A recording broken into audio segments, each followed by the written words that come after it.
Has the process been like for the team over this last little bit of regrouping since Saturday, and how much of a challenge has it been to have to do this a few weeks in a row? You know, I actually think, first of all, attitudes were good yesterday. And when you guys ask those questions, you make sometimes it's the questions asked in a way that we've been together a lot since we haven't. We were together yesterday for a limited time. But we watched tape, we talked, and then we did have a short practice. Practice was spirited. The thing about it is, and we have done it a couple of weeks in a row. You're exactly right. The thing that has been frustrating to me, and I'm sure it is to the players, is inconsistent energy as much as anything. Because when we're turned up, energy wise, and there's a difference when you can play hard and all those things, but you just don't play near as fast or as hard if you don't have energy and enthusiasm to play. And that's been inconsistent with us. And when we've had it, we've actually been really good. And when we haven't, as you guys know, we've fallen quite a bit. And a lot of times when you say you don't play well, it's really a way of taking away from the other team really playing well. I don't want to do that at all because I thought K-State, played very, very well the other day, very well. But I also think that we allowed them to play at the level they played because our energy level wasn't as high. So attitudes have been good. I'm looking forward to see how we respond. But that line, shouldn't be a line that we have to use consecutive weeks, to your point, because we shouldn't be doing the same thing because of the reasons for a couple of poor performances. I think is because of inconsistent energy. As you looked for more consistency, have you considered changing up your practice structure at all, or are you sticking with the same sort of plan you've had for practices over recent weeks?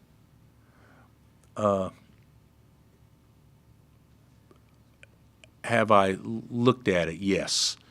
But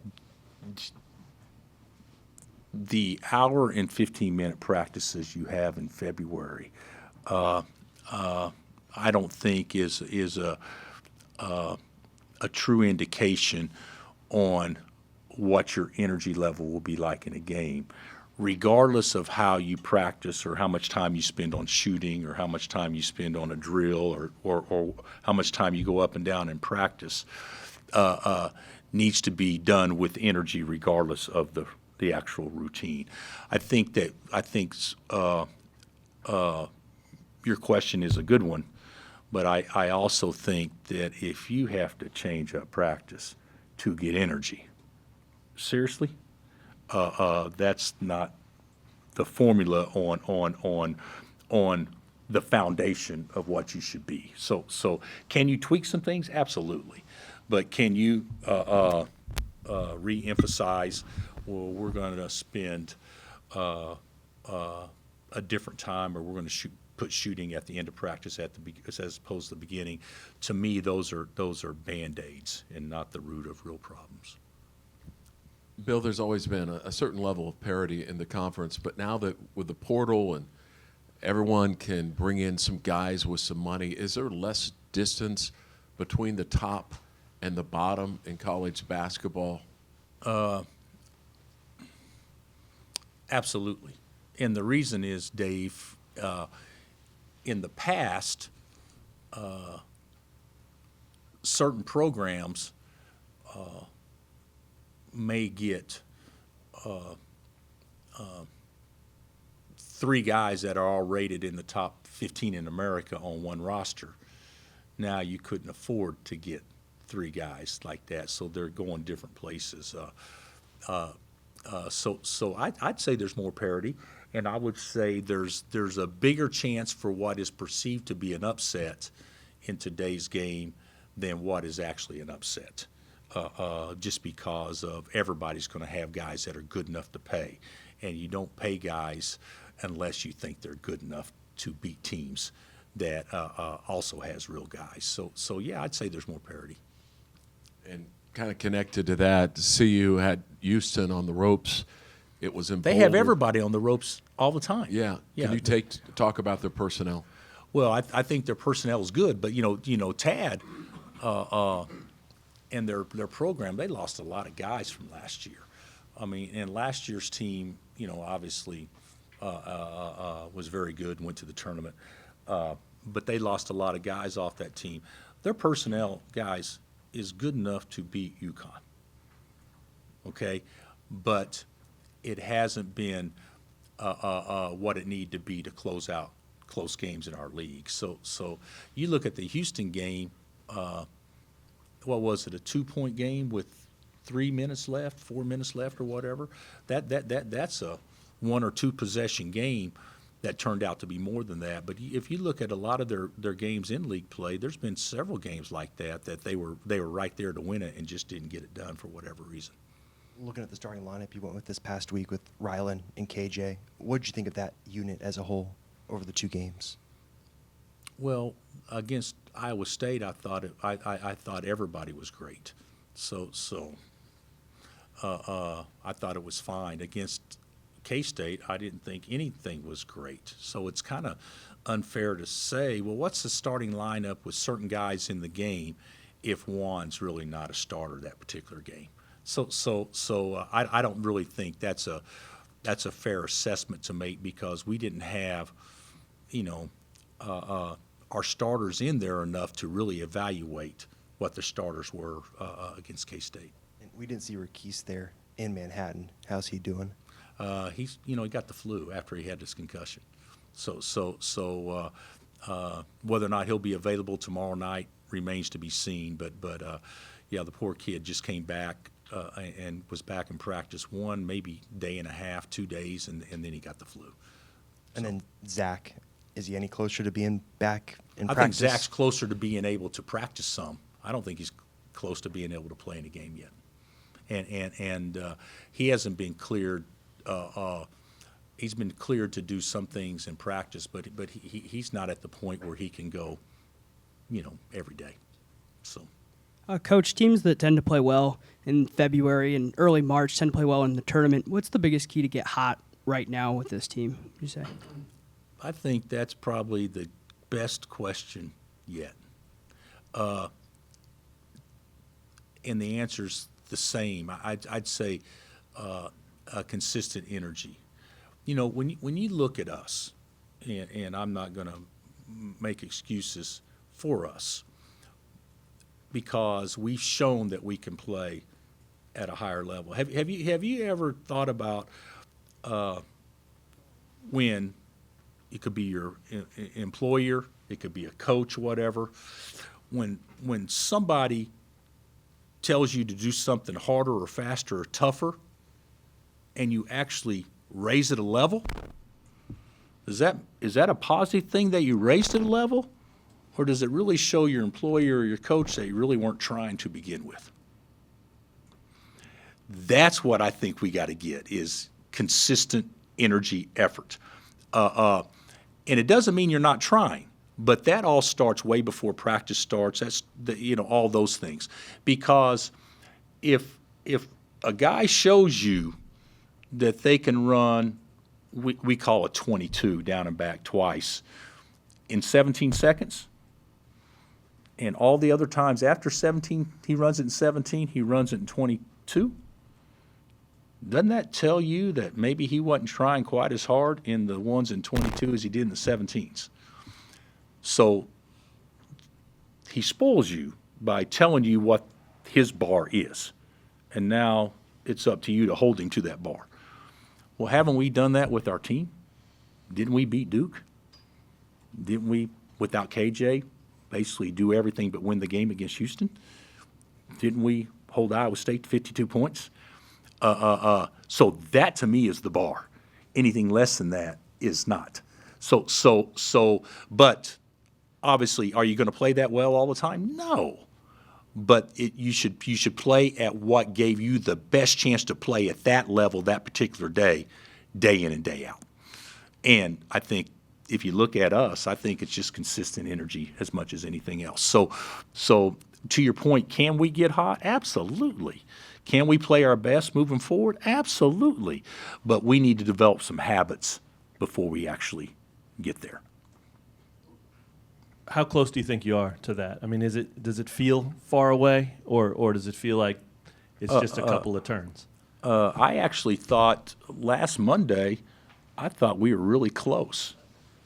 I thought last Saturday we were miles away. I thought this past Saturday we're miles away. It'll be curious to see what we are tomorrow. So to answer your question, it's not, and I think this is obviously to the question about practice, until it becomes a consistent deal. You know, we tell our guys all the time, and some of them actually believe it, that there's been studies all across the world that have been done that if you do something 18 consecutive days in a row, it becomes a habit. Now, who knows if that's true or not? I have no idea. But we say that. So if you get up every morning and you do this 18 mornings in a row, the 19th you do it just by habit. Well, we would be on day 2 today.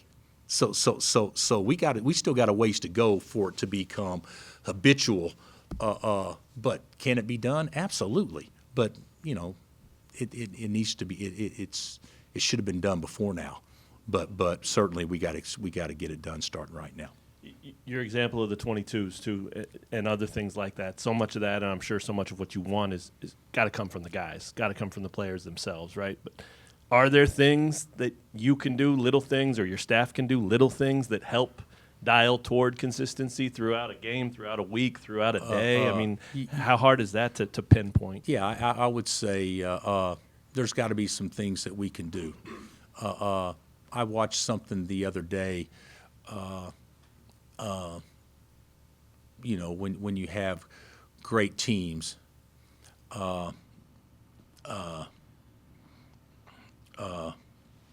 they're comfortable being uncomfortable. And I don't think that we're quite to the point where we're comfortable being uncomfortable yet. But are the things that we can do? Yeah, there's probably some things that we can do and tweak and do some different things to try to create that. But the reality of it is you know, we need to enjoy playing for each other as much as how do we do something to try to create this moment at this one time.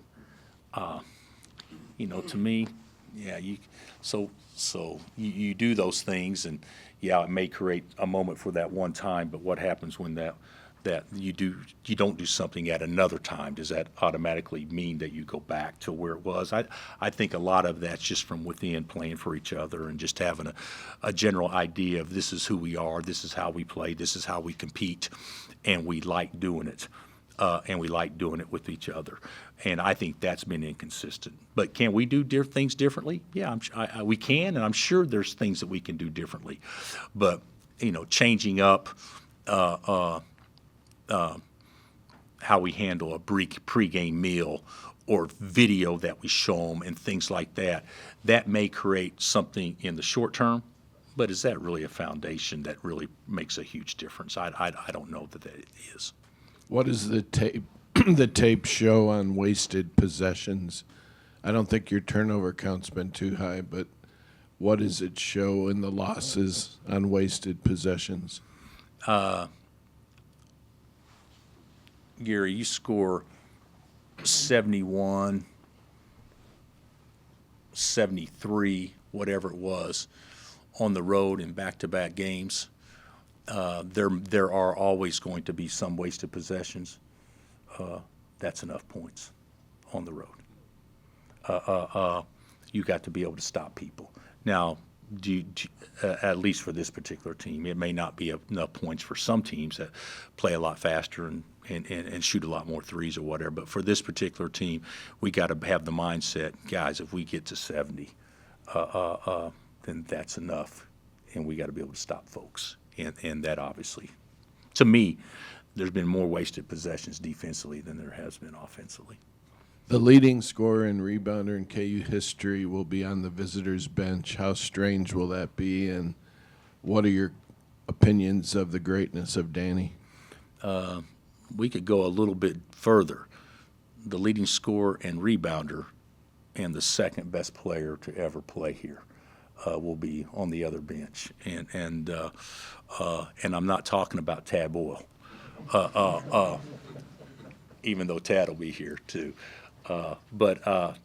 Yeah, I hope that people welcome them both back, which I know they will. But yeah, Danny's, he's obviously as influential a player as this place has ever known, and probably done as much for this athletic department and program as anybody ever has. And so, yeah, we're proud of everything he accomplished and what he continues to do and how he represents us everywhere he goes, even though he's not here right now. You probably don't see him near as much. Do you miss him being around, and when's the last time you really got to spend time with him? I think the last time I spent real time with him was at Tyler's wedding. He and Julie are Evan, Taylor. They're all close to us and dear friends. And so I haven't spent a lot of time with Dee since Tyler's wedding, which was this past summer. So. And what about the crowd tomorrow? Sometimes Colorado game, for whatever reason, doesn't pack the place. Do you have any opinion on? Well, I hope it does. Weather, we could use weather as an excuse possibly and all that stuff. But, the thing about it is, what do we fall on the polls today? 17. So we're 16-7, and we're ranked 17th in the country. And what are we in the net? 11. So, and granted, it hasn't been the conference season that any of us wanted thus far. But the bottom line is, there's been a lot of teams that wish that they were ranked 17th in the country. And so I understand the disappointment totally, and frustration, because we get frustrated too. But there's still another gear that we can get to, and there's still a ton to play for. And regardless of who you're playing, and of course Colorado, and seeing Danny and Tad come back, I mean, that should be a game that people want to come to. But the bottom line is, we need everybody. Our guys, when guys are laboring, that's when we should rally around it the most. To be honest with you, we really need fans the least when things are going well. To be real candid with you, and when things aren't, that's when you really need them the most. And so I look forward to seeing a great crowd regardless of weather situation. But I would think that people would show up, because it's getting close to mid-February, and this is when it's going to start counting the most.